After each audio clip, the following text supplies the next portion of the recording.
Senator Romney, you've called me a treasonous liar simply for stating the fact that there are over 25 U.S.-funded biolabs in Ukraine, which, if breached, would release and spread deadly pathogens across the United States and the world, and therefore they must be secured so that we can prevent any new pandemics from occurring.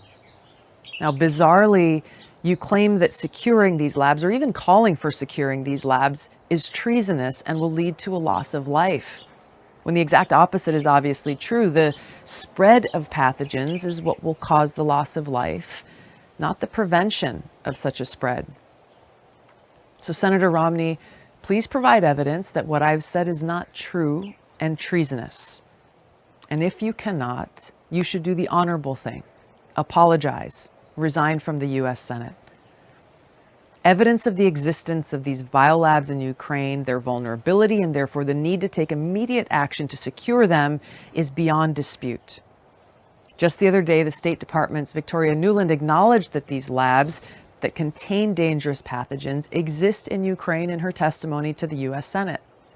Ukraine has biological research facilities, which, in fact, we are now quite concerned Russian forces may be seeking to gain control of. So we are working with the Ukrainians on how they can prevent any of those research materials from falling into the hands of Russian forces should they approach. In a Pentagon fact sheet dated March 11th, there are numerous statements that both directly and indirectly confirm the existence of these biolabs.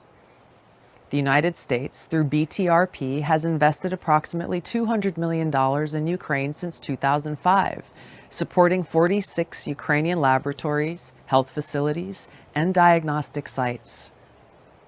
On CBS Face the Nation on March 13th, CBS national security correspondent David Martin said that he'd spoken to a Pentagon official just that morning who told him they're concerned about the existence of these biolabs in Ukraine.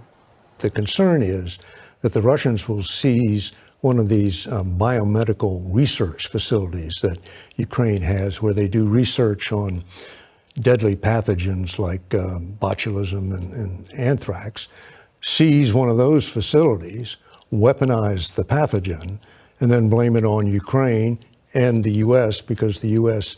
has been providing support for some of the research being done in those facilities.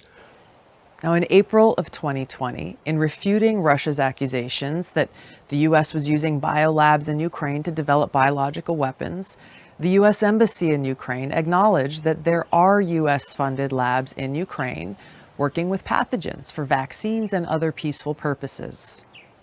In a CNN fact check on March 10th, 2022, there are U.S.-funded biolabs in Ukraine. That much is true. Furthermore, according to the DoD, there are 2 biolabs in Ukraine that have been under Russian control for quite some time. Russia illegally took possession of 2 Ukrainian-owned laboratories that BTRP upgraded in 2014 and continues to deny Ukrainian access to these facilities. So, Senator Romney, you have a choice.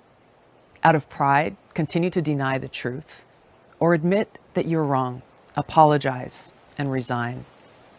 Aloha, and remember that without the truth, we can be neither safe nor free.